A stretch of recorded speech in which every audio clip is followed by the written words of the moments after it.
Olá, pessoal, tudo bem? Bem-vindos à aula 4 da Matemática B. Esta aula eu vou dividir em duas partes. A primeira parte vai ser a parte da teoria, que nós vamos ver hoje, e a segunda parte nós vamos ver semana que vem, que vai ser a resolução de alguns testes. Nesses testes, eu gostaria que, a partir da aula de hoje, vocês colocassem os comentários, as dúvidas de vocês nos comentários lá, e bem como os testes que vocês não conseguirem resolver, coloquem, postem lá nos comentários que a gente vai tentar resolvê-los na próxima aula, tá? Então eu aguardo os comentários de vocês. Vamos à nossa aula? Vamos lá então. Pessoal, nessa aula de hoje, nós vamos ver medidas de dispersão, tá? Bom, existem alguns casos em que as medidas de tendência central, elas são insuficientes para caracterizar o grupo que estamos estudando.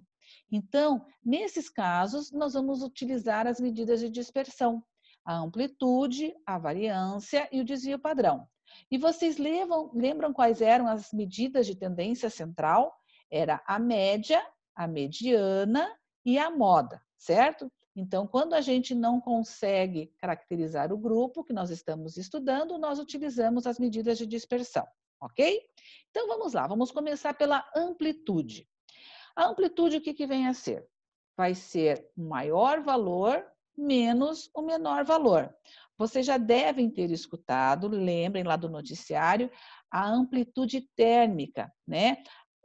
Quando a gente tem o maior valor da temperatura e o menor valor de temperatura, quando vocês fazem essa diferença, a gente obtém a amplitude térmica. Vocês já devem ter escutado isso alguma vez na vida, né? Bom, eu não vou seguir exatamente a apostila, então eu peço que vocês abram lá no exercício 0405 e nós vamos resolver esse teste, tá? Vamos lá então. A tabela abaixo apresenta a distribuição da quantidade diária de processos administrativos recebidos por uma repartição pública e o número de dias úteis em que essa quantidade foi registrada.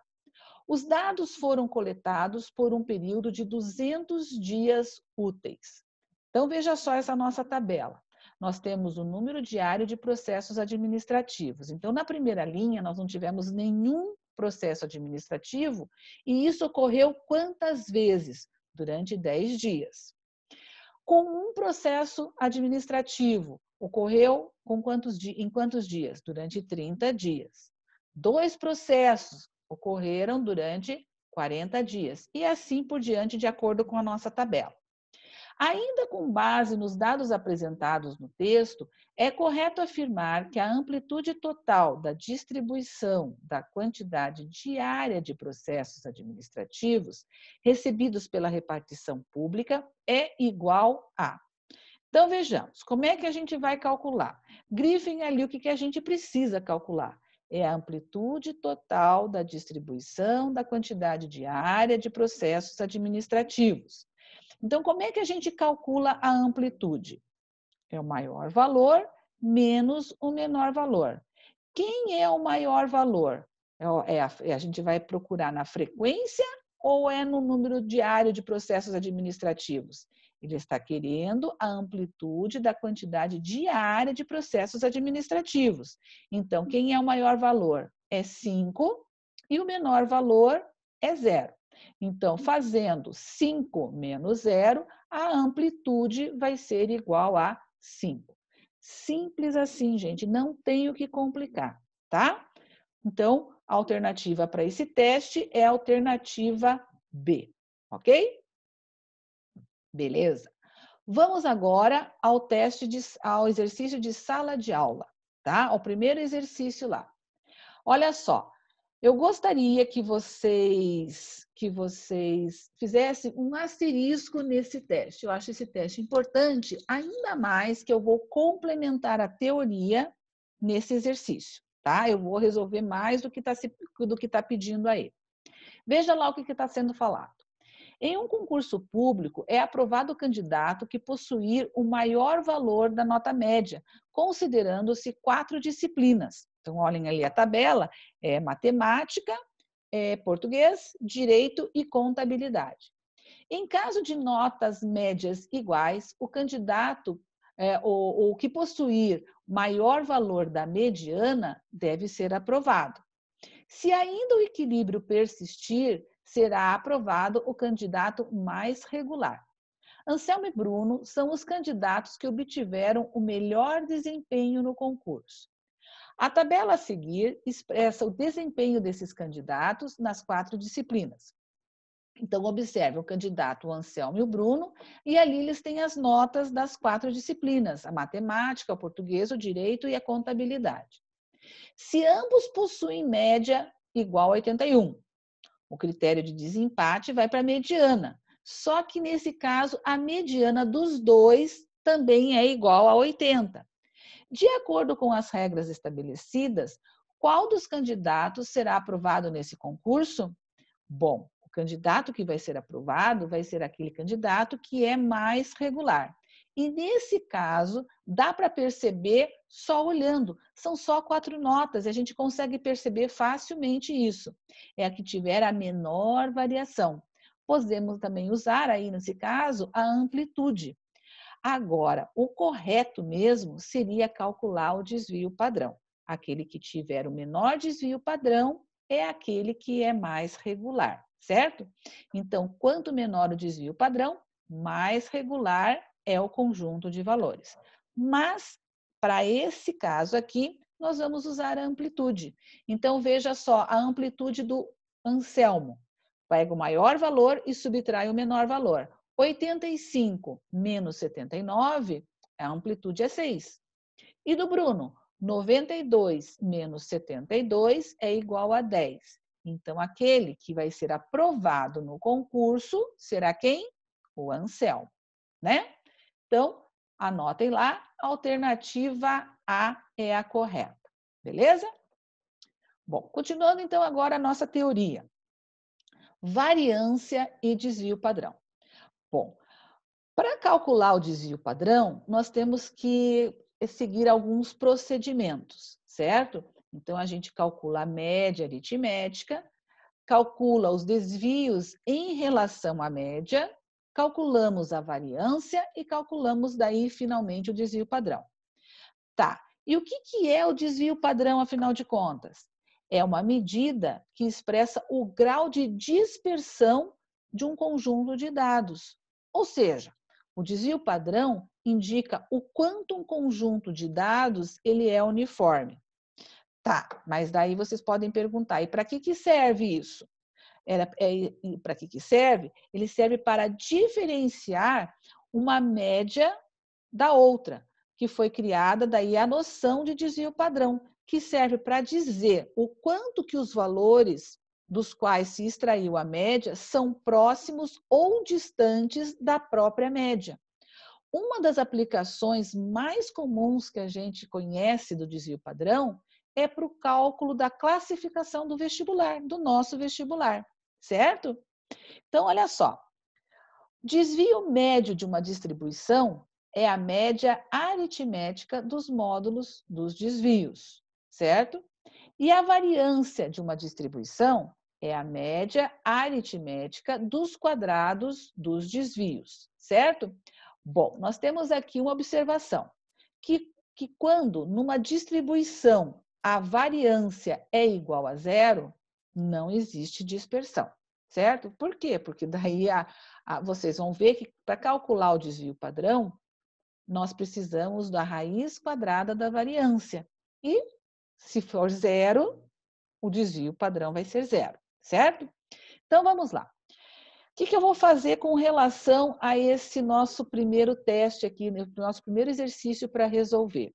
Eu vou pegar ali, nós vamos calcular o desvio padrão do Anselmo, tá? Então, com relação ao exercício, o desvio padrão apenas do Anselmo. Vamos lá, então.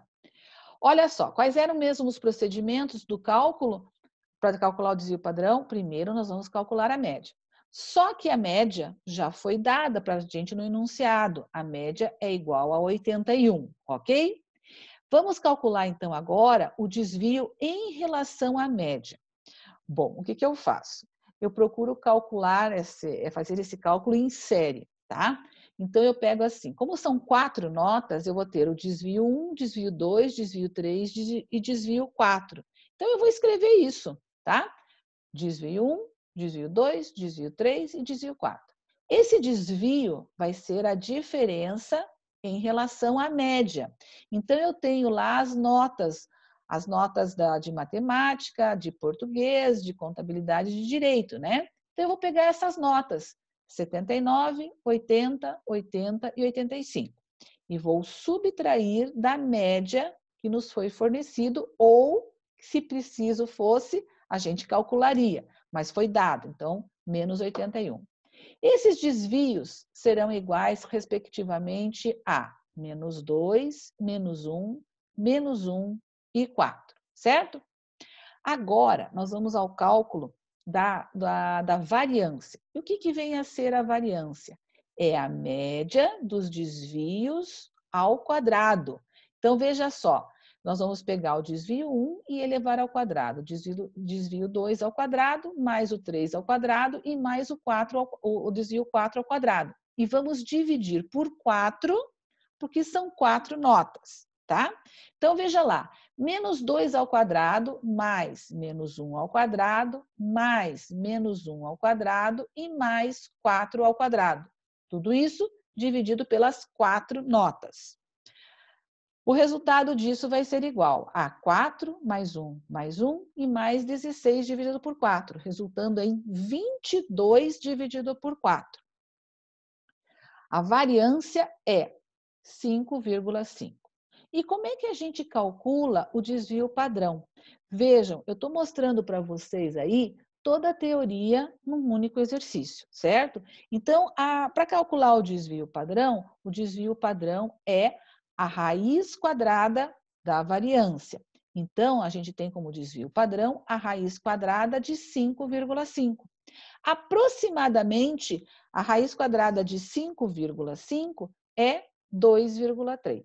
Este é o desvio padrão apenas do Anselmo, certo? Beleza? Tá. Vamos ao próximo exercício. Pede-se nesse exercício número 2, o desvio padrão é uma medida estatística de variabilidade que permite avaliar o grau de dispersão dos valores de um conjunto em torno da média desses valores, conforme eu já havia dito. Considere a tabela de frequências na qual estão relacionadas as idades de todos os alunos de uma classe. Nesse exercício aqui, ele vai ser um pouquinho diferente da resolução que a gente fez somente para o Anselmo, tá? Eu já vou mostrar a diferença aí para vocês. Então, olha só, nós temos as idades de 15 anos, 16, 17 e 18, e a frequência com que essas idades aparecem nessa classe, nessa sala de aula. Então, a idade de 15 anos aparece apenas uma vez, de 16 aparece 2 vezes, 17 aparece 3 vezes e 18 aparece 4. Nessa tabela de frequência, ela foi montada para facilitar a visão de vocês e para ficar de uma forma mais organizada. O examinador, ele poderia ter feito assim, ó, idade de 15 anos aparece uma vez, então seria 15, depois 16, 16, 17, 17, 17 e 18, 18, 18, 18 e 18. E mostrar isso num rol de idades, né? Mas optou-se por mostrar pela tabela de frequência, que eu acho que fica melhor. Responda ao que se pede. Item A, determine o valor da média de idades dos alunos da classe. Como é que a gente fazia a média? Soma tudo e divide pela quantidade de alunos. Então, veja lá o que nós vamos fazer. A média. Nesse caso, nós estamos fazendo uma média aritmética ponderada, porque nós temos aqui a frequência com que isso ocorre, tá? Então, ao invés de a gente fazer 15 mais 16, mais 16, mais 17, mais 17, mais, e assim por diante, nós vamos multiplicar essas idades pela frequência que elas aparecem. Então, vai ser 15 vezes 1, mais 16 vezes 2, mais 17 vezes 3 e mais 18 vezes 4. Dividido pela quantidade total de alunos, que vai ser a soma das frequências, tá? Que nesse caso é a quantidade de alunos. Portanto, 1 mais 2 mais 3 e mais 4. Então, a média vai ser igual 15 mais 32 mais 51 e mais 72 dividido por 10. Ou seja, 170 dividido por 10. Então, a média aritmética dessas idades é igual a 17 anos. Pronto, liquidado o item A. Vamos então agora para o item B. Vamos lá? O item B pede para calcular o valor do desvio padrão das idades dos alunos da classe. Então, vamos resolver isso de forma sequencial. Nós temos ali 4 idades, 15, 16, 17 e 18. Então, nós vamos ter os desvios D1, D2, D3 e D4, certo? Então, vamos lá. D1, 15, D2, 16, D3, 17 e D4, 18.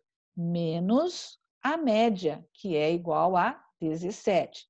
Então, para todos eles, a gente vai subtrair 17. D1 vai ser igual a menos 2, D2 a menos 1, D3 igual a 0 e D4 igual a 1, ok? Bom, qual é o próximo passo para calcular o desvio padrão? O próximo passo é calcular a variância. Só que nesse caso, aí está a diferença. A variância é esses desvios ao quadrado. Só que nós temos uma frequência com que essas idades aparecem. Então, nós faremos o quadrado e multiplicaremos pela frequência, ok? Primeiro faz o quadrado, depois multiplica pela frequência, tá? Somando cada um desses quadrados multiplicados pela frequência. Então, veja lá como é que vai ficar. D1 ao quadrado, mais D2 ao quadrado, mais D3 ao quadrado, mais D4 ao quadrado. Então, na hora que nós formos fazer isso, não esqueçam, primeiro o quadrado e depois multiplica pela frequência. Então, vai ser menos 2 ao quadrado vezes 1, mais menos 1 ao quadrado vezes 2, mais 0 ao quadrado vezes 3 e mais 1 ao quadrado vezes 4, dividido pela soma das frequências. Então, veja lá, 4 vezes 1, mais 1 vezes 2, mais 0 vezes 3 e mais 1 vezes 4, dividido por 10, que é a quantidade de alunos nessa sala de aula. Então, 10 dividido por 10, a variância é igual a 1. Tá, e agora o cálculo do desvio padrão. Quanto que vai ser o desvio padrão? É a raiz quadrada da variância. Raiz quadrada de 1 é 1. Portanto, o desvio padrão é igual a 1. Beleza? Pessoal, a aula de hoje é isso. Não tem mais o que tirar e nem pôr. O resto é interpretação, no caso dos exercícios. Peço a vocês que vocês resolvam os testes, tá? E anotem ali nos comentários as dúvidas que possam aparecer, que assim eu tenho tempo hábil para organizar a resolução desses testes para resolver com vocês na próxima aula, né? Na parte 2 da aula 4. Missão cumprida? Quase! O que vão faltar? Vão faltar para vocês resolverem os testes, ok? Espero vocês na próxima aula. Um beijo no coração de vocês, ok? Até a próxima!